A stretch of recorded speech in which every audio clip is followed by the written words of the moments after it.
Cher papa, nou ki nan ciel la, mwen vire bo kote ou, jodi ya, avec humilité. Mwen mande ou pardon pour me venir prier pour tout le monde qui a souffert dans le corps, l'esprit et l'âme. Mwen mande ou pardon pour tout le corps, pardon pour l'esprit, pardon pour l'âme.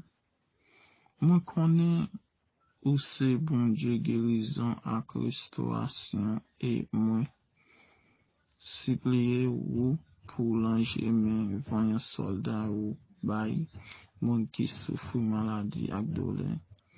Papa, moi prier pour moun k'ap lite ak maladie physique yo.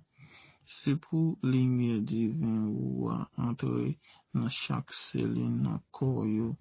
Guéri yo sorti dans en de yo. Ba yo force ak courage pour yo faire face chaque jour avec la foi et espoir. Ba yo sagesse pour chercher traitement ak soin approprié et puis guider mes docteurs et professionnels santé qui aident yo.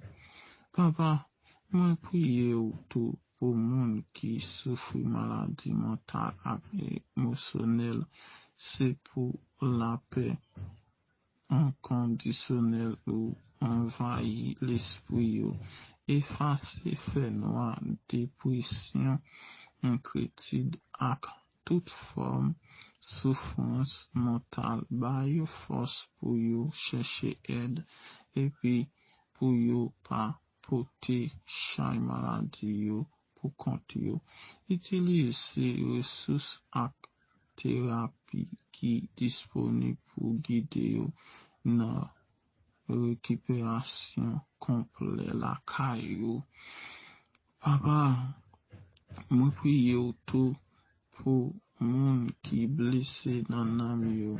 C'est pour faveur abondant ou envelopper yo, consoler yo dans moment tristesse ak douleur yo. Guéri blessé profond qui te causé par douleur, la peine ak relation cassée.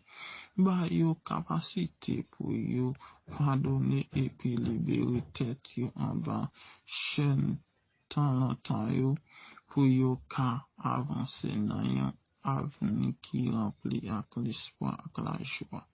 Papa, maman yo pour bay tout monde qui souffre force pour yo persévérer, pour yo croire dans pouvoir guérison ou et puis pour yo joindre réconfort dans présence ou remet aider yo changer que yo pas pour compte yo dans lit yo parce que ou avec yo chaque moment.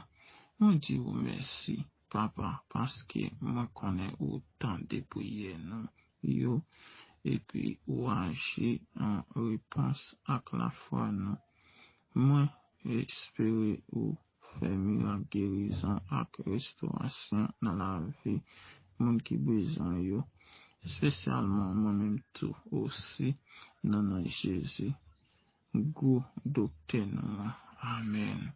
Parce que la caillou gagne toute rechange de guérison. Amen. Merci Seigneur pour l'amour que vous avez pour nous.